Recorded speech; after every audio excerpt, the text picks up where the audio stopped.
Welcome, Deborah Whaley, University of Iowa professor, artist, curator, scholar of comics, and so much more. Welcome.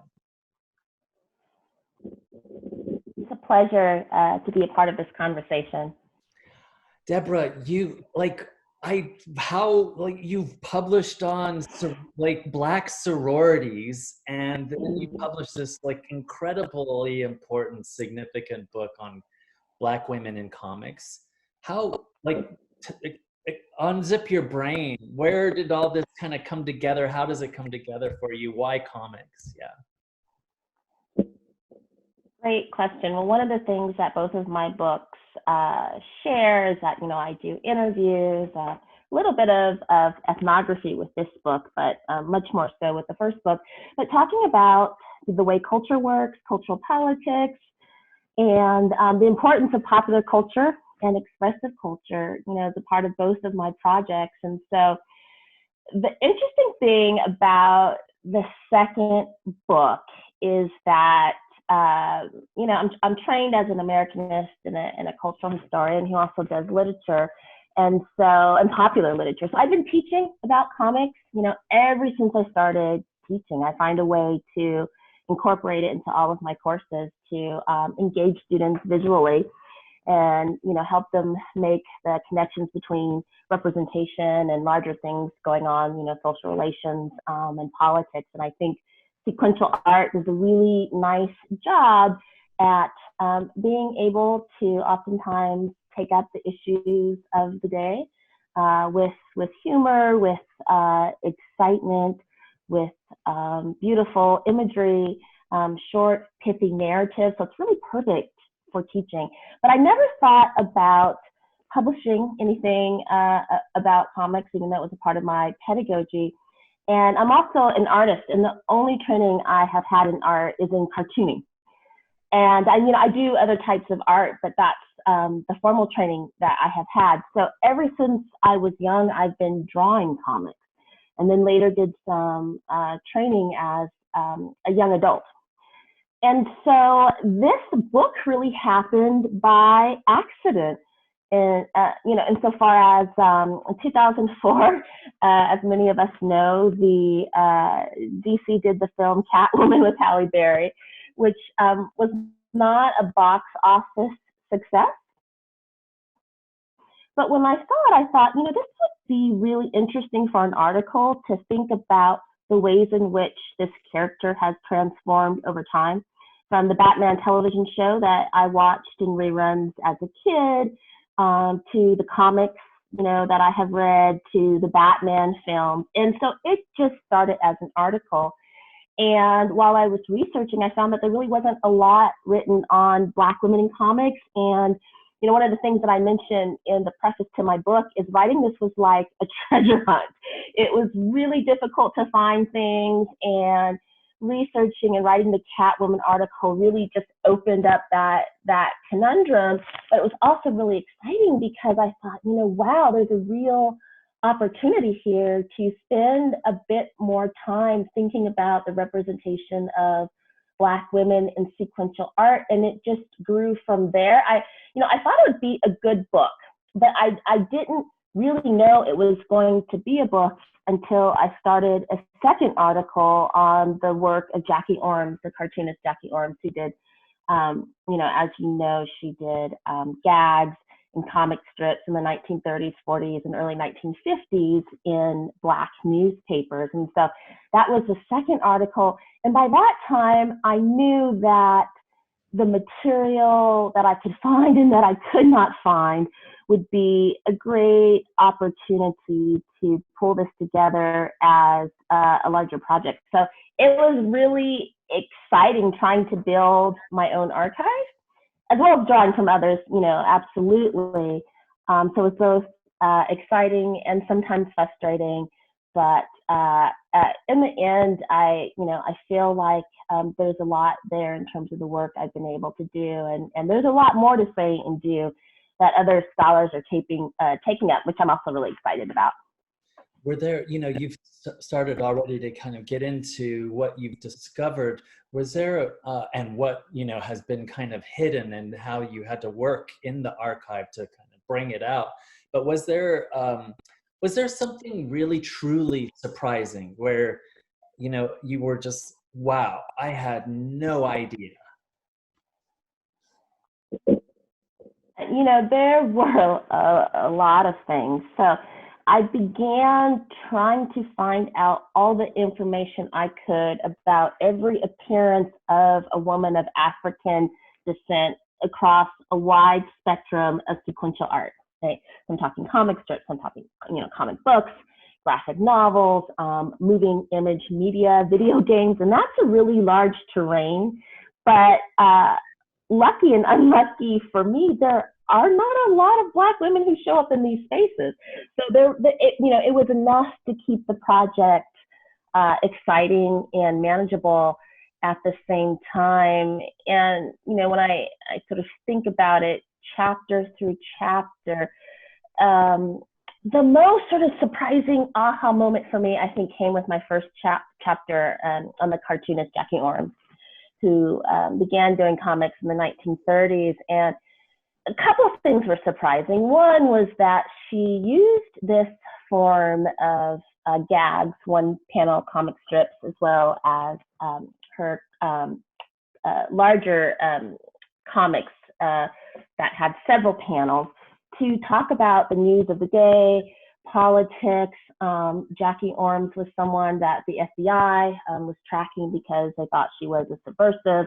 They believed that she was highly participatory in the Communist Party of the USA. And when I did my research on her, you know, I was looking at her comics and doing some textual analysis, but also thinking about what it meant to do this work while she was under surveillance. And what does it mean to try to impart a larger message, right? So this is a moment of, you know, segregation. You know, this is the moment of insecure economic times for our country, just more widely. Yes, communist baiting. And so she was able to talk about all of that in her work, in gender relations and issues of, you know, unfair labor practices. And so looking at her work meant I also had to, again, think about what it meant to do this work while you are under surveillance. And so that led me to her FBI file, which was not easy to obtain. It took a long time. A lot of it was redacted. So I'm looking at a file well over 200 pages that just has lots of blacked out material.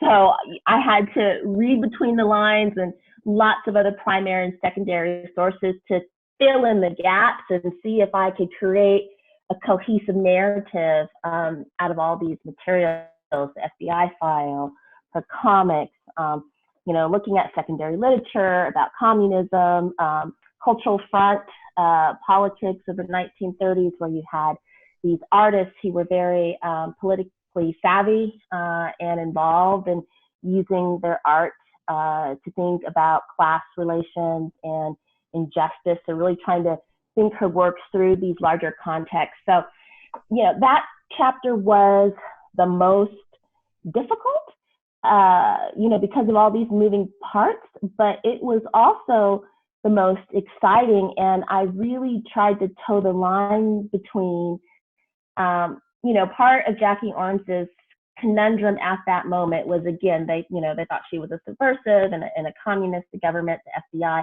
And she never said that she was a member of the Communist Party, although she did take part in meetings and had close associations and gave money. And, you know, she was on record as saying that there were some things about the party that she really appreciated. So I didn't want to do what the FBI did, which was to say, okay, she's a communist and this means X or Y, and we're only going to look at her work through that lens, while at the same time trying to draw out that, yes, she really did have a radical politics of the time that in many ways was inducive of some aspects of what was going on the political left. And so just trying to bring out that nuance and toe that line was challenging, but again, it was exciting as well. Yeah, so exciting. The archives, a kind of historical record that you're bringing to life that itself reminds people of the real dangers, right, of coming from certain communities, our communities, the dangers of giving voice, right? Gosh, yeah, so important. You also, I mean, you know, you do so much, Deborah, but tell us about Afrogoth webcomics. I know this is going to be out in the gender and sexuality companion volume that we have all been working hard to put out this summer. But yeah, tell us about that space of research for you. And I'm really excited that this piece is going to see wide distribution very soon this summer. This piece that I've written on Afrogoth comics primarily, but also Afrogoth music. So that piece came about actually as an extension of Black Women in Sequence. And so, you know, the last chapter, Black Women in Sequence, I present some interviews that I did with women of African descent who are writers and artists of comics. And I use these sort of theoretical and artistic categories to think about the type of work that they were doing. And so I look at, you know, fantasy comics, which I describe as Afro phantasmagoria. I look at Afropunk, which is a really established, continuing to grow research field. I looked at what I hope to have coined as one of the first people to have coined the idea of Afro anime and Afro manga, and thinking about the connection between Black representation and Japanese comics and moving image media, and the ways in which Black women artists and writers have been highly influenced by Japanese popular culture. But there were these other categories that I wanted to look at that was, you know, it was just that chapter, which is the final chapter, was just growing and getting bigger and bigger and bigger. And I wanted to talk about this area, which I'm calling Afrogoth as well. And there just wasn't room. It just would have been too unwieldy to include it in that chapter, although I really wanted to.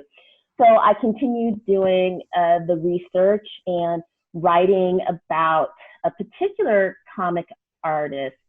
Her name is Kaylin Pickens Rich. And she is now, actually she's finishing, she's graduating this year from Pratt, which is very exciting. She's an amazing artist who mostly does web comics. She does commission art as well. And so she is someone who incorporates aspects of goth, alternative music, and subculture into her web comics. And one of the very few to do this. Now, you know, there are a substantial subgroup of people of African descent doing sequential art who incorporate aspects of Afropunk. And a lot of times people see, you know, Afrogoth music as a kind of subcategory of Afropunk. But looking at this connection between Black people of African descent participating in goth culture and making it anew, so it's relevant to their cultural, social, and historical experiences, is really uncharted terrain. And so again, the piece just came out of something I wanted to be in the book but couldn't fit in the book, and I kept writing and researching and doing interviews. And I guess I should also admit that as a youth and a young adult, I was I was a substantial participant in post-punk, punk. You know, we weren't calling it Afropunk at that time in the, you know, mid 80s and late 80s and early 90s, but I was very participatory in the subculture and a fan of goth music, and really loved goth music artists. And so this smaller piece, this article, was also an opportunity for me to think about my own roots my own sort of subcultural roots. So exciting. I imagine that, you know, all of these synergies, these incredible spaces that you're clearing, must be so exhilarating for students. And you mentioned you bring comics into your classroom, no matter what kind of classroom it is. Maybe share with us some methods, some things that you do in your classroom spaces with comics. Absolutely. So when I teach comics, I start with thinking about sequential art as a visual form and a narrative form, and how it's uniquely situated to get across really complex ideas with oftentimes simple illustrations. And as I said before, really a really pithy narrative. And so sequential art and comics in particular does a lot of work that I think we don't, that some people don't sort of see at on the surface, right? So it's always fun to sort of unpack that.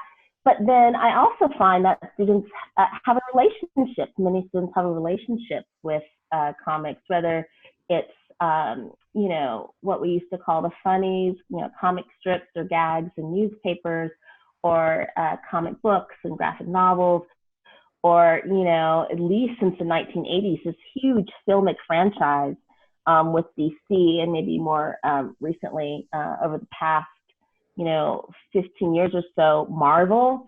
And so many people have a connection to various parts of sequential art that it's really primed to talk about in the classroom. So we begin, you know, thinking about some theoretical ideas that are associated with visual culture and comics in particular.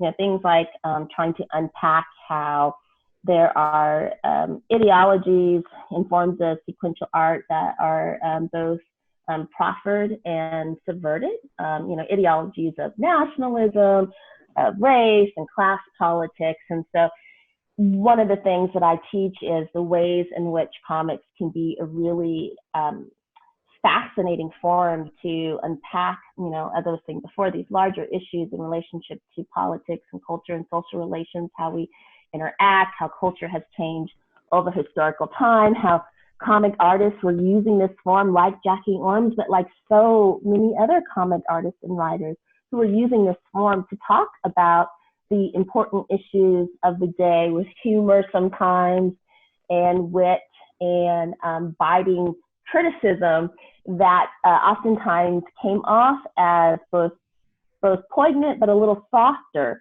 because it was sort of hidden behind the visual images and the you know, the very pithy short narratives that come with it.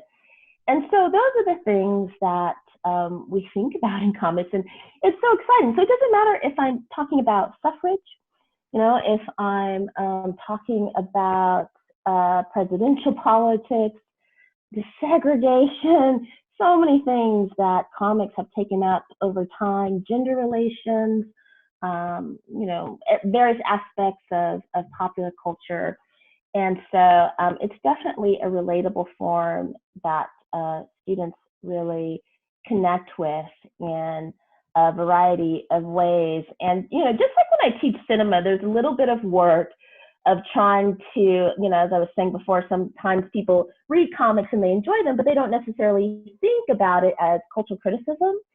So I always have to spend some time saying, okay, you know, just like when I do film studies, it's not just a film.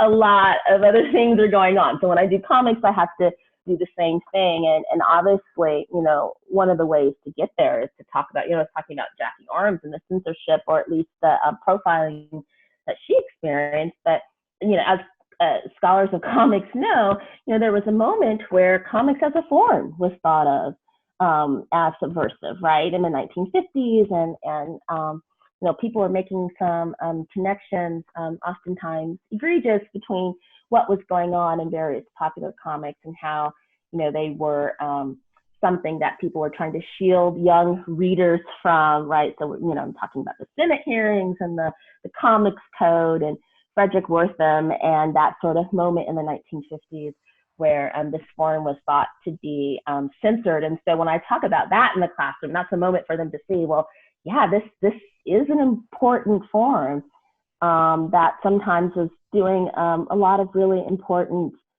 cultural commentary and cultural work.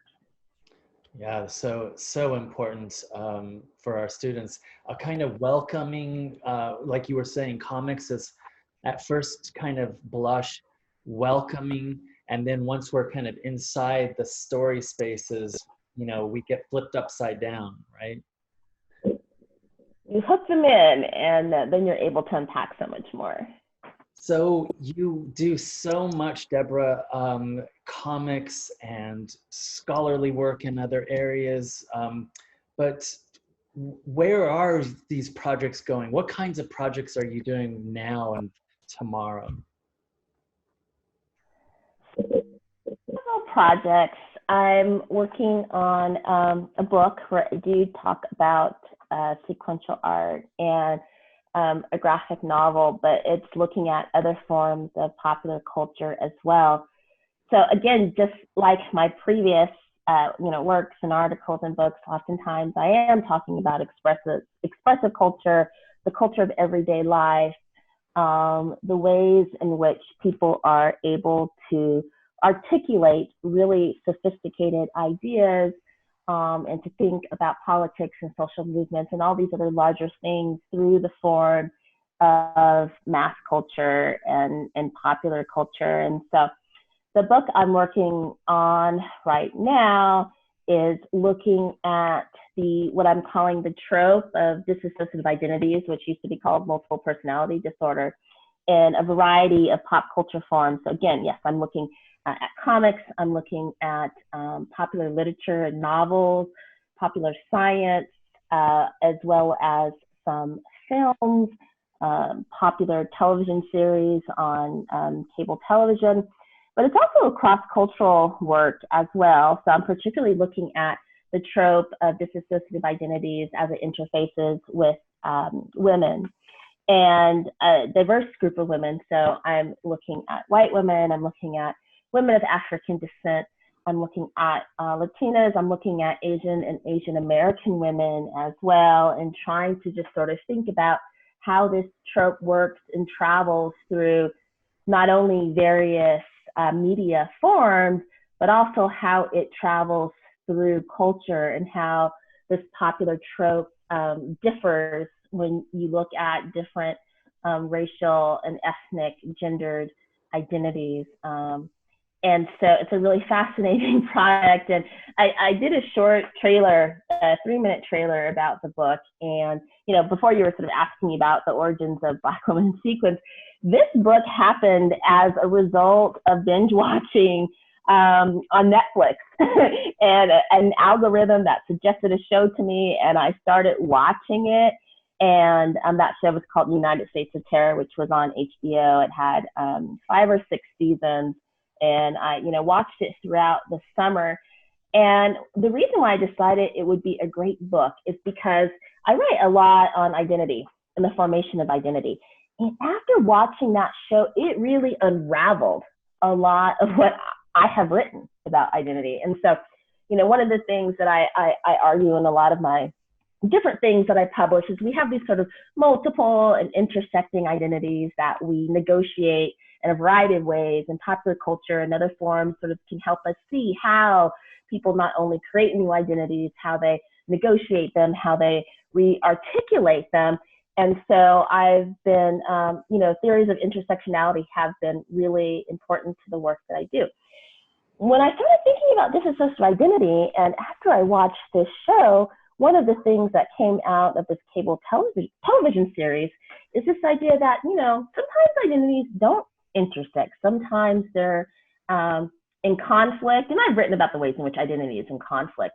But, oftentimes there can be this moment of such tight friction where they're not coming together. They're not intersecting. They're not negotiated or easily negotiated.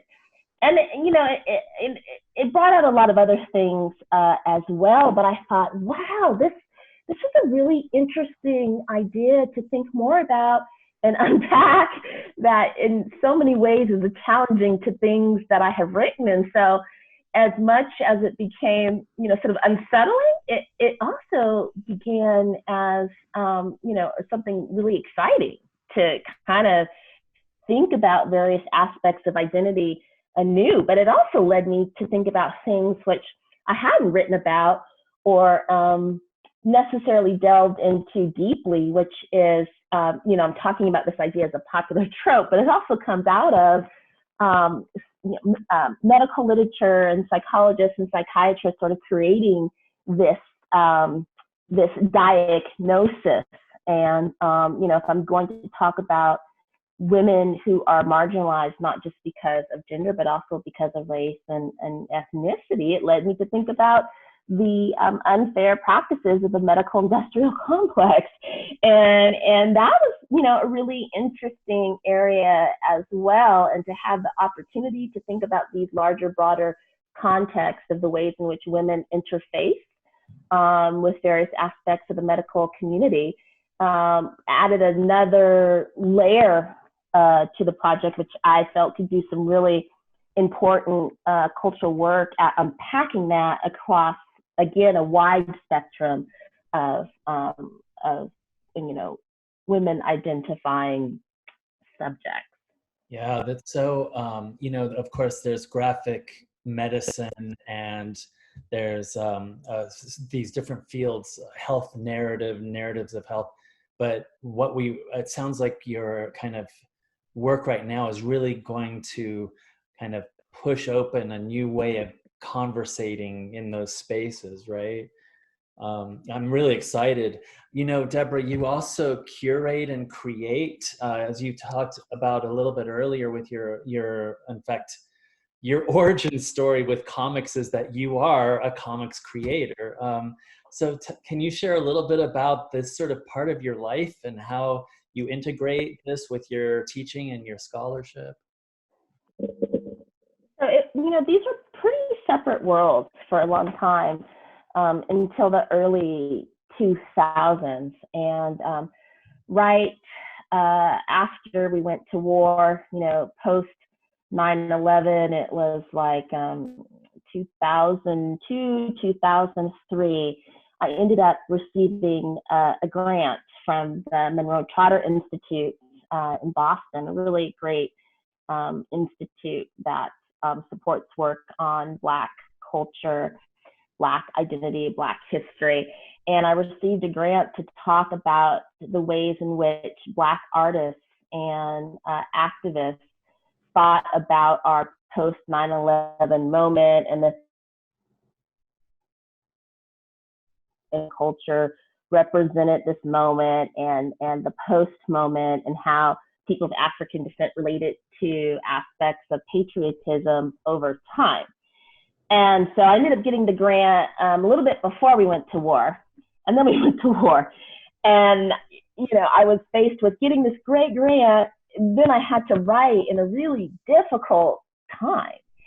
And so oftentimes when I have writer's block or I want to think through a complex idea that's not ready to be articulated in the form of an article or a book chapter or scholarly form, I will do a painting or I will do a poem just to sort of get the intellectual juices flowing. And so this moment became a moment where I really did do a large series of paintings and poetry as a way to help me break through and be able to write about some things that I need to write about to write this article. And that again was supported by this wonderful grant. And then, I had done that before, but this moment just became a moment where I really relied on it a lot more than I have in the past. So it's just something that I, continue to do even, more contemporarily today. And then I got into doing curating, which is something I always wanted to do, but I also always wanted to have my own work exhibited in a formal way. And so, partnering with some folks and working with museums, which I, had been doing earlier in my career as well.